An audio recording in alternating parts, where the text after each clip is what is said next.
Good afternoon. My name is Fabian Simon, and today I'm going to teach you guys how to make tie-dye shirts with 3 simple steps: the prep, the execution, and the result.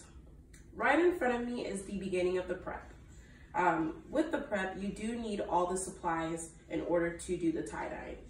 First, I have paper towels, I have gloves, a bottle of water, rubber bands, a 100% cotton t-shirt.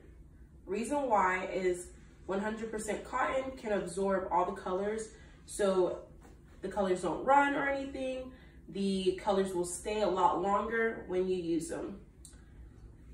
Fabric powder, paint, garbage bags to cover your surface area that you'll be working on, a Ziploc bag, soap, and a bucket.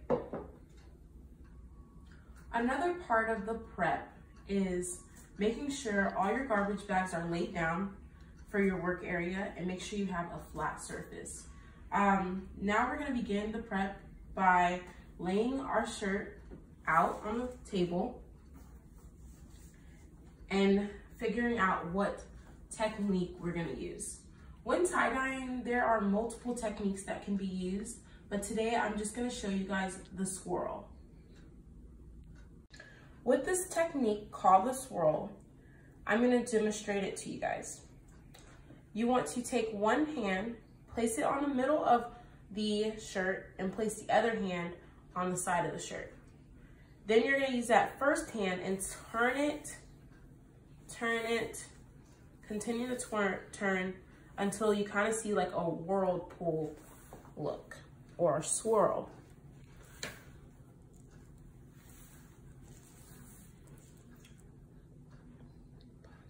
Once you have your shirt in the swirl, you're going to grab your rubber bands and band them in the different directions that you want. Some people use different techniques. Some people just do whatever because you want the tie-dye to be unique. You want it to be different. So I'm just going to band it however.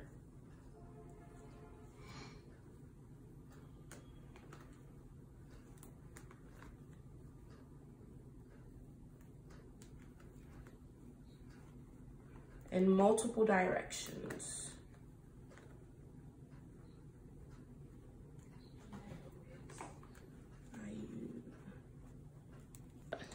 Once you band your shirts, now it's time to start tie-dyeing, which is the execution portion of these steps.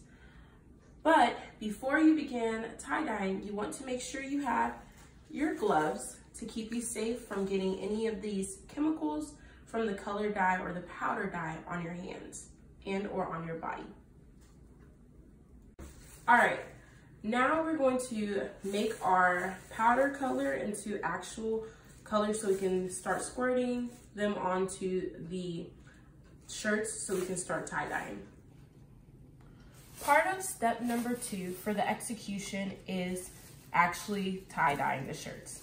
Now that I have filled all of my powder colors with water and activated the dye, we're going to begin dyeing our shirts. With each shirt, they have different sections. So you can tie-dye to your specific style, your specific want, or however you want the color, the shirt to turn out. Tie-dyeing is very unique, it's very creative. You can bring out your own sense of personality when you're tie-dyeing. So you just want to grab the squirt bottle and you just want to lay it into one section. Make sure you're squirting one section. Very detailed. And be careful not to squirt into other sections. So.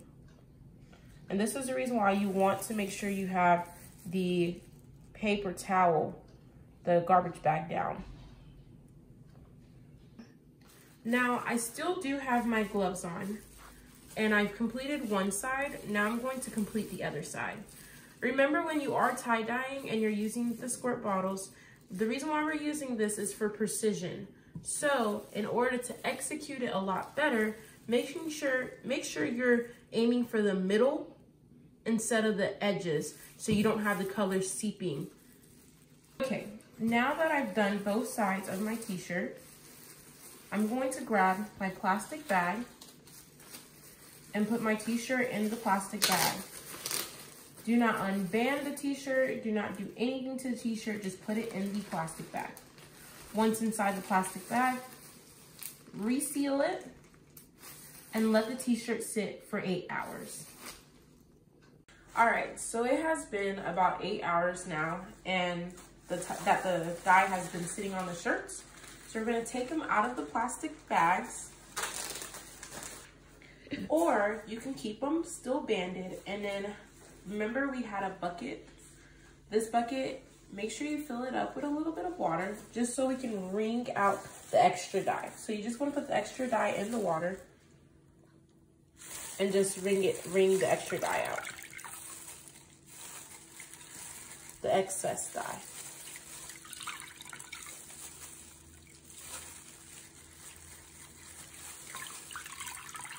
Every time you wring it out, you should see that the dye is getting a little lighter, which will tell you when to stop.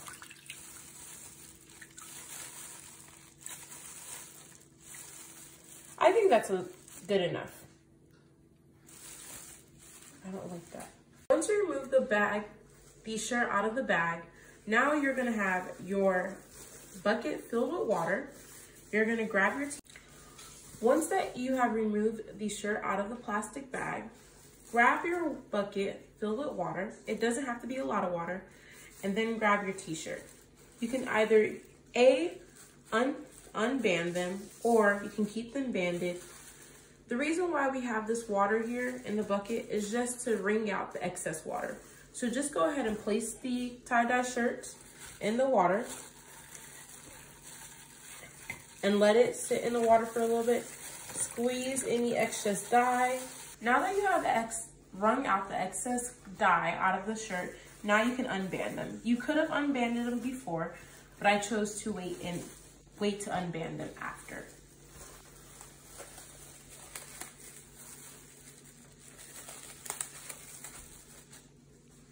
Once you've unraveled the shirt, now you're ready to wash it.